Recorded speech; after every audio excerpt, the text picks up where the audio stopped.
दोस्तों, साल 2010 में बॉलीवुड निर्देशक संजय लीला भंसाली की एक फिल्म आई थी गुजारिश।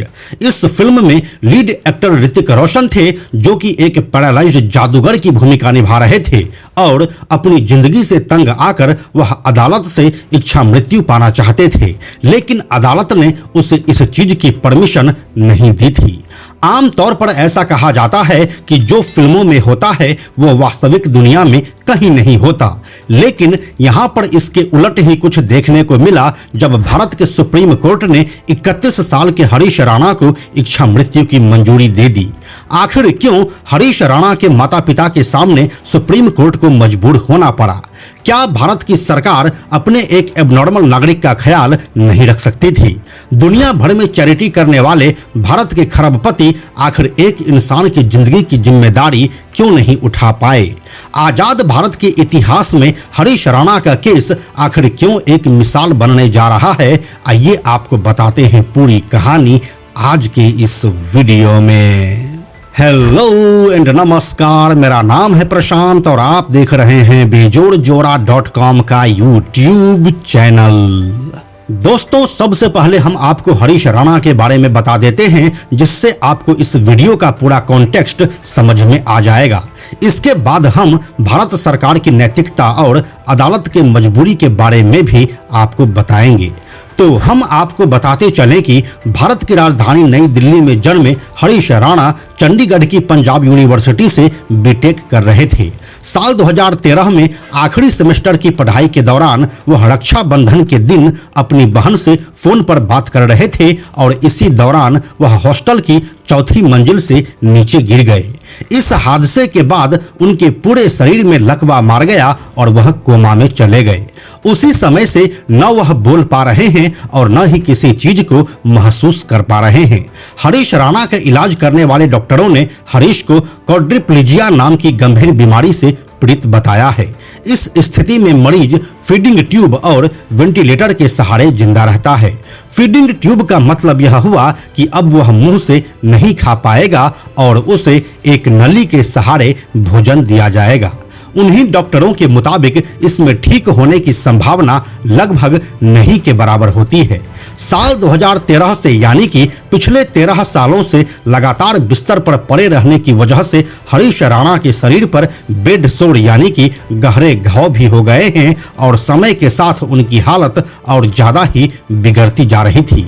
ऐसे में परिवार के लिए उन्हें ऐसे देखना मानसिक रूप से बेहद कठिन हो चुका था। इन 13 सालों में हरीश राणा के माता पिता अशोक राणा और निर्मला राणा ने ना जाने क्या क्या नहीं देखा और सहा। इसके बारे में खुद अशोक राणा बताते हैं कि हमें 13 साल हो गए अपने बेटे की सेवा करते हुए। हमने सब प्रयास कर लिए, सब जगह इलाज करा लिया। 13 साल से मैंने बेटे को कैसे जिंदा लाश की तरह देखा है, यह मैं शब्दों में नहीं बयां कर सकता। मेरा दिल्ली का 3 मंजिला मकान भी मुझे बेचना पड़ा। आर्थिक स्थिति के लिए मैंने बहुत झेला है। मेरे परिवार की स्थिति मैं शब्दों में बता नहीं सकता।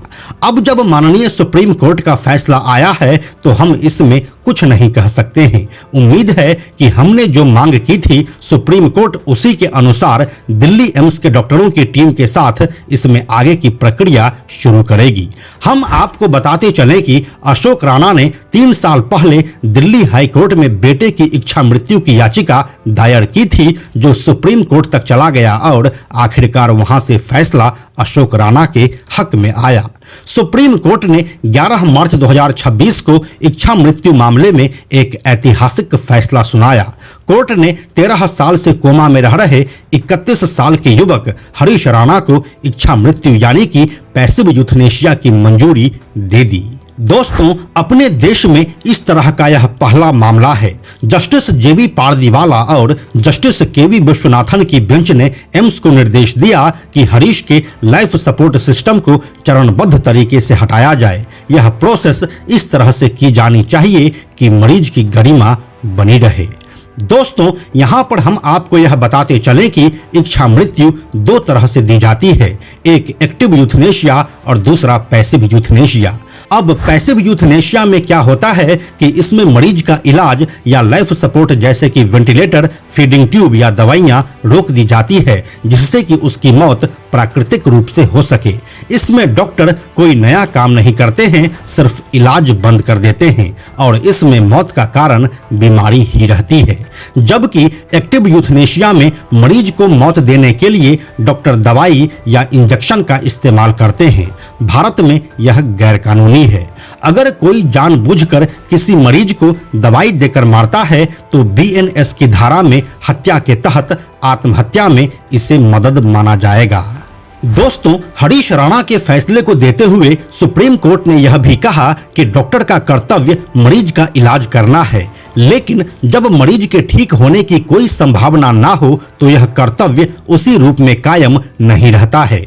इसके अलावा सुप्रीम कोर्ट ने केंद्र सरकार से पैसिव यूथनेशिया पर कानून बनाने पर विचार करने को भी कहा। फिलहाल भारत में यह केवल सुप्रीम कोर्ट के दिशा निर्देशों के आधार पर ही संभव है, जिसमें मरीज की स्थिति पर 2 मेडिकल बोर्ड की राय जरूरी होती है। अब दोस्तों, हम आपको यह भी बता देते हैं कि अपने भारत में इच्छा मृत्यु के क्या नियम है और इसके बारे में कानून क्या कहता है।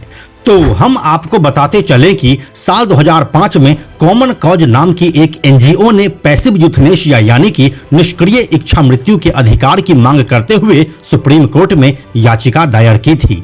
इस पर 9 मार्च 2018 को CJI दीपक मिश्रा की अगुवाई वाली 5 जजों की बेंच ने इच्छा मृत्यु को कानूनी मान्यता दी।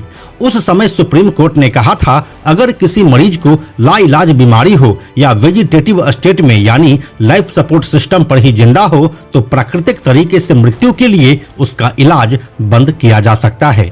इसे इच्छा मृत्यु नहीं बल्कि सम्मान के साथ मृत्यु का अधिकार माना जाएगा।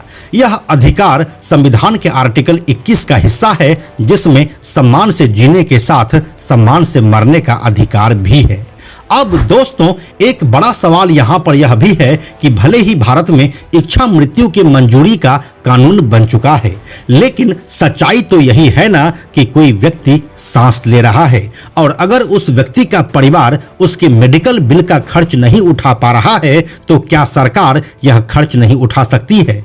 क्या कोई भारतीय खरबपति यह क्लेम नहीं कर सकता है कि हमारी कंपनी इसका खर्च तब तक उठाएगी जब तक वह व्यक्ति जिंदा है? क्या सुप्रीम कोर्ट सरकार को यह आदेश नहीं दे सकती है कि अमुक व्यक्ति का खर्च सरकार आजीवन उठाए? इससे 2 बातें होंगी। सबसे पहली तो यह कि परिवार पर आर्थिक बोझ नहीं आएगा और दूसरा यह कि परिवार को एक संतुष्टि जरूर होगी कि हमारा बच्चा कम से कम जिंदा तो है। यह किया जा सकता था या है, लेकिन किया क्यों नहीं गया, इसका जवाब तो सुप्रीम कोर्ट ही जाने। आखिर में हम आपको अरुणा शान बाग केस के बारे में बताएंगे, जिसमें भी अदालत से इच्छा मृत्यु की मंजूरी मांगी गई थी। एक्चुअली हुआ कुछ ऐसा था कि साल 1973 में मुंबई के KEM अस्पताल में 42 साल की नर्स अरुणा शान बाग पर एक वार्ड अटेंडेंट ने हमला किया और फिर उसका रेप किया। हमले में लगी गंभीर दिमागी चोटों की वजह से अरुणा कोमा में चली गई। उनकी गंभीर हालत को देखते हुए साल 2009 में एक पत्रकार पिंकी वीरानी ने अरुणा की तरफ से सुप्रीम कोर्ट में याचिका दाखिल की। उस याचिका में अरुणा की लाइफ सपोर्ट मशीनें हटाने की मांग की गई, जिससे उनकी प्राकृतिक रूप से मृत्यु हो सके। इस मामले पर सुप्रीम कोर्ट ने इच्छा मृत्यु को कानूनी अधिकार बताया था, लेकिन अरुणा शान बाग को इच्छा मृत्यु की अनुमति नहीं दी। ऐसा इसीलिए क्योंकि वह तब कुछ हद तक बिना मशीनों के सांस ले पा रही थी। इसके बाद साल 2015 में अरुणा शान बाग की प्राकृतिक रूप से मृत्यु हो गई। अभी जब हम यह वीडियो आपके लिए रिकॉर्ड कर रहे हैं तो इस समय तक हरीश राणा को एम्स के पैलेटिव केयर यूनिट में भर्ती किया जा चुका है, जहां गंभीर मरीजों को आराम और सहायक उपचार दिया जाता है। एम्स के डॉक्टरों के अनुसार उनकी स्थिति फिलहाल स्थिर है, लेकिन शरीर के कई अंग पूरी तरह से स्वस्थ नहीं है। इलाज के दौरान डॉक्टरों ने उनके कुछ मेडिकल सपोर्ट सिस्टम हटाने शुरू कर दिए हैं। उनका न्यूट्रिशन सपोर्ट यानी कि फीडिंग ट्यूब सहायता भी हटा लिया गया है। उन्हें वेंटिलेटर पर नहीं रखा गया है। हालांकि जो जरूरी दवाइयां हैं वह अभी भी दी जा रही है। कुल मिलाकर अब तो बस इंतजार ही है कि कब हरीश राणा अपना देह त्यागते हैं और वहां चले जाते हैं जहां से लौटकर कोई भी वापस नहीं आ पाता है। साथ में हम आपको यह भी बताते चलें कि आप में से 97% ऐसे लोग हैं जो हमारे वीडियोस को देखते तो हैं लेकिन हमारे चैनल को सब्सक्राइब नहीं करते हैं। ऐसे लोगों से हमारी हाथ जोड़कर विनती है कि अगर आपको हमारे वीडियोस पसंद आ रहे हैं तो आप बेजोड़ जोड़ा के इस चैनल को सब्सक्राइब जरूर कर लीजिए। साथ ही बेजोड़ जोड़ा नाम से हमारा एक एक्स अकाउंट है यानी कि ट्विटर अकाउंट है, आप उसे भी फॉलो जरूर कीजिए। यह वीडियो अगर आपको पसंद आया तो इसे लाइक और शेयर जरूर करें। आने वाले वीडियोस के लिए बेजोड़ जोड़ा को सब्सक्राइब करके बेल आइकन को टच करना ना भूलें। Thank you so much.